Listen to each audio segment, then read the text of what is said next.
вечер, вести на Канал 5. Трајните промени се можни само кога се гради од внатре со чесна поддршка од надвор, рече премиерот Мицкоски во обраќањето на свечениот прием по повод одбележувањето на 25 години од работата на фондацијата Конрад Аденауер во Македонија, што вечерва се одржа во Музеот на македонската борба за самостојност во Скопје. На настанот присуствуваа бројни гости, актуелни владини и поранешни функционери, како и представници на дипломатскиот кор. Премиерот Мицкоски се заблагодари за соработката и партнерството со фондацијата и подсети на зборовите на германскиот канцелар Аденауер, според кого историјата не се менува со зборови, туку со дела, а дека делата почнуваат со визија и храброст. Нашиот пат кон демократијата не беше праволиниски.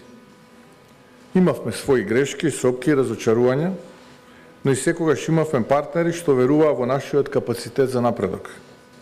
Конрад Аденауер фондацијата веруваше во нас, дури и кога некои други се двоумеа. Цитирам уште еднаш, овој пат од самиот Конрад Аденауер: мирот е не само отсуство на војна, туку и присуство на правда, стабилност и човечко достоинство. Ова мисла денес е актуелна повеќе од било кога. Во свет во кој демократијата е под притисок, во кој се раѓаат нови зидови, а стари вредности се доведуваат во прашање, потребни се институции кои ќе останат цврсти. Ако нешто научивме во изминатите децении, тоа е дека трајните промени се можни само кога се градат од внатре, но со надворешна поддршка што е честна, компетентна и вредносно ориентирана.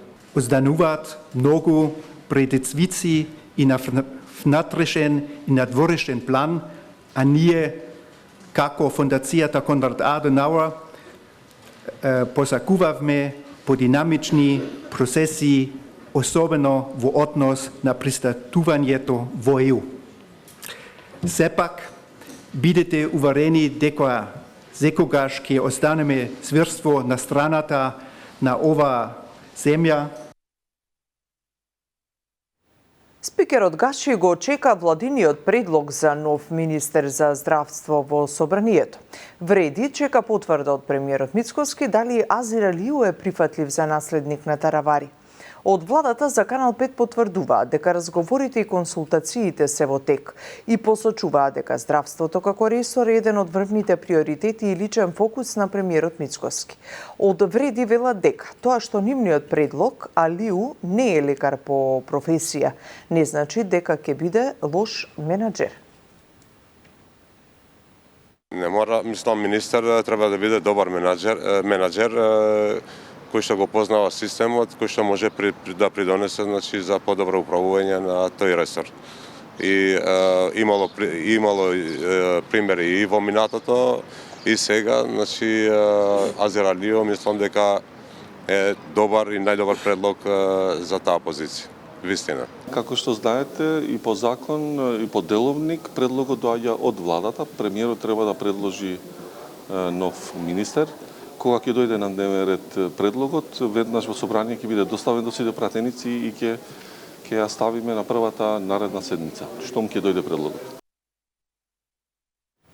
До вчерашниот прв човек на Центарот за управување со кризи Стојанче Ангелов од денеска ја презема дирекцијата за заштита и спасување, чиј досегашен директор е осомничен за трагедијата во Кочани и е во домашен притвор. Ангелов најавува дека ќе работи на спојување на ЦУК и ДЗС во една институција. Тој денеска му ја предаде директорската функција во ЦУК на Мухамед Али. Во однос на ресурсите на дирекцијата, Ангелов кажа дека сите 3 ер-трактори кои ги има земјава се на сервис, но верува дека тие ќе бидат достапни со почетокот на летото кога беснеат силни пожари. Покрај недостатокот на пилоти, постојат и проблеми со сервисот на ер-тракторите. Во овој момент се уште нема доволно подпишани договори со тимовите за брз одговор, вклучително и со тимовите за гасење на пожар на отворен простор. Недостасуваат сериозен број на соодветно образовани и обучени инспектори, но постојат и сомнежи околу исправноста на дозволите кои ги издава Дирекцијата за заштита и спасување. Предлог законот за ратификација на договорот меѓу Македонија и Обединетото кралство пристигна во собранието и е објавен на веб страната на парламентот. За ова информираше Никола Мицевски, координаторот на пратеничката група на ВМРО-ДПМН на својот Facebook профил. Тој вели дека секој детал ќе биде транспарентен за јавноста во врска со, како што вели, историскиот договор. Евроамбасадорот Михалис Рокас потврдува дека во моментов има бројни дипломатски активности со цел да се одблокира европскиот пат на Македонија, но не прецизира кои се механизми кои ги спомена високата представничка на Европската унија Калас во Скопје.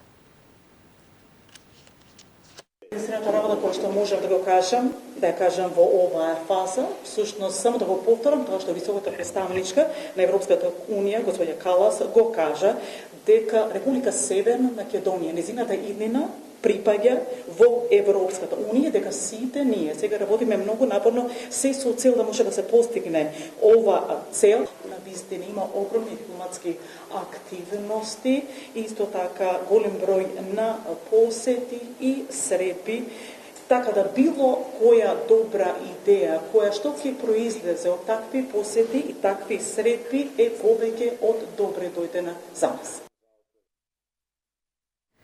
Припадници на 3 криминални банди од скопското подземје седнуваат на обвинителна клупа.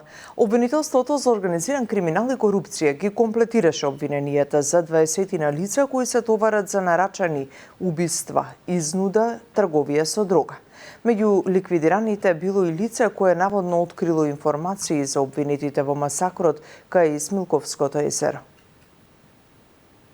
7 убиства, меѓу кои жртви кои не биле директна цел, изнуди, одмазди и трговија со дрога. Основното јавно обвинителство за гонење на организиран криминал и корупција поднесе 2 обвиненија до кривичниот суд за 20 на лица од 3 криминални групи од скопското подземје. Меѓу убиените било и лица кое наводно на институциите им предало информации за двајца обвинети за масакрот кај Смилковско езеро, од кој едниот осуден, а другиот пребегнат во Косово. Првото обвинение опфаќа криминална банда од 2 координирани групи, кои најчесто извршувале нарачани убиства од различни мотиви. Осумничените се товарат и за злосторничко здружување, изнуда, како и тешки дела против општата сигурност. Обвинителен акт е поднесен за вкупно 9 лица членови на овие групи, од кои 6 се во бегство. Најстарото убиство е од 2014 година. Првата група, позната како Беланоца Барон, нарачува и извршува со логистика 4 убиства, од кои едното е двојно убиство. Познати се убиствата кај Шишабар и убиството во Ханиоти. Втората група има 3 убиства. Координирани се и од затвор, што е посебен пораз за нашиот систем. Дополнително, криминалните групи вршеле и изнуди, палеле објекти и возила. Главниот мотив и цел на убиствата било да се ослабне моќта на сопарните групи. Второто обвинение е против криминалната група на Раде Трајковски Штекли, која се занимавала со неовластена продажба на дрога на територијата на Скопје. Станува збор за група од 17-мина, најголем дел млади лица, а дел од дрогата ја криеле закупувајќи на државно земјиште во јавна собственост. Дрогата била откриена при обидот за бегство на Штекли на почетокот на годината, кога тој беше и уапсен. Обвинителен акт е поднесен против 10 лица, додека со 7 склучена спогодба за затворски казни од 3 до 5 години. Групата била јасно структурирана и имала строго дефинирани улоги меѓу членовите, од набавка и складирање до пакување, транспорт и продажба на дрогата.